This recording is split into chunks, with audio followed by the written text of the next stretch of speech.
Greetings, Doulaverse. It's Francesca Lynn Arnoldy here, practicing community doula and death literacy advocate and author. Checking in today with some reflections from the field. I worked with a client for about 8 or 9 months, and it definitely it occurs to me how interesting that is, considering that I also have supported people through pregnancy as they prepare for birth, which is a similar length of time. Now, I'm not always with them for the entirety of their pregnancy, but it does feel poignant to compare that journey of preparation in everything that needs to be done, or that we think needs to be done, or that we could imagine needs to be done before welcoming in a new life, and the journey of someone who's facing the end of their life and all that that phase asks of us, all of the tasks, all of the completion work, all of the closure, dotting the I's, crossing the T's, and trying to feel as prepared as we possibly can. And that is often what I am doing in my role as a doula, is supporting with that preparation and the processing that goes along with that.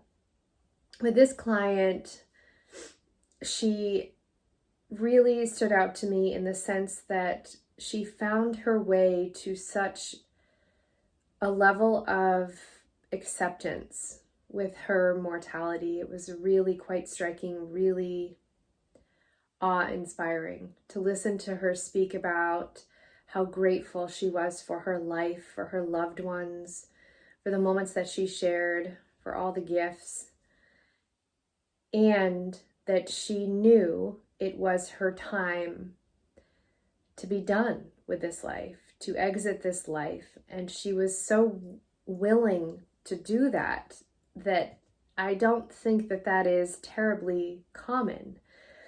And I relay that to my clients' loved ones as well, to see someone with such courage as she faced the true reality of her situation, knowing that she couldn't change certain parts of her life and her health and what she had been handed, but she could control. And the only thing we can really control is the way that we respond to our own circumstances.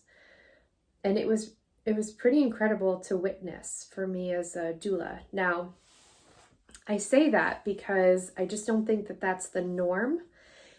But I also want to add a caveat that it doesn't mean that that's the way that dying should be done, that there's only one way to successfully wrap up a life and to face your end of days. That is not at all my message.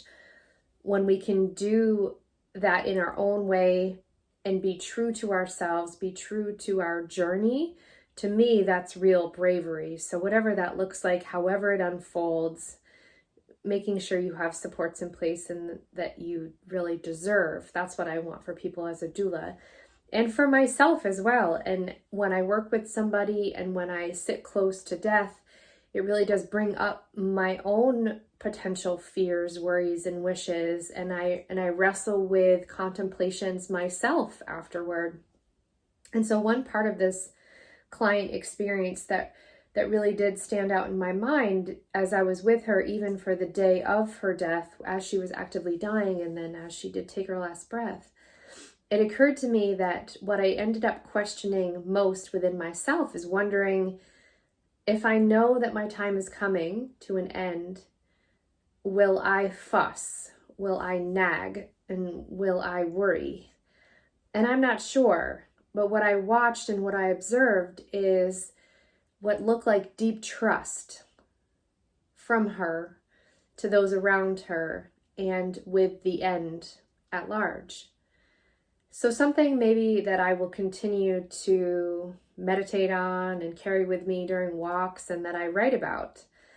For me, I often do turn to my journal. And so with this, I'm not a trained poet at all, but I do find sometimes that when it's a topic that feels so big and complex, sometimes what comes out of me in my writing, in my journaling, is a poem.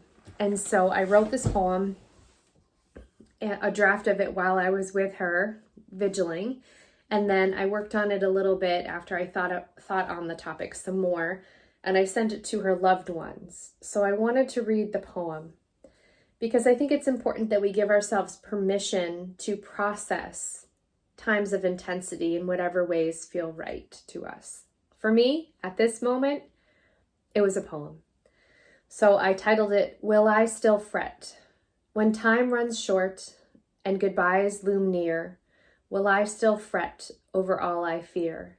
The dishes in the sink, the bills due today, advice left unsaid, the plans to delay. When there's only this morning, one last sunrise, will I lay down my worries, composed and wise? Will I gather my courage and loved ones close by? Will I regret or wonder, feel racked by why? Why me? Why now? What will come and how? Will I trust the journey or die full of doubt? Will I relinquish control or lament throughout? Who knows? Not me. Not now. We'll see. And I hope that I can give myself the grace to let it be what it is as it happens. And I may have times where I do resist and I feel inner conflict and I feel scared. And I might have other moments where I feel at peace and I feel equanimity and I feel such gratitude and love that quells any nerves that I might be experiencing, and anything in between, and all of it all at once. Who knows? Not me, not now. We'll see. There's no right way to do death, and there's also no right way to process the contemplation of our own mortality, the reality of that, and our own planning. So allow yourself grace and space to process and to wonder, to maybe write and journal, maybe compose your own poetry that maybe you keep private or you share with others. Maybe you create your own death journal as you're wrestling with these themes and topics. Whatever's going to work for you, whatever's going to feel beneficial and supportive.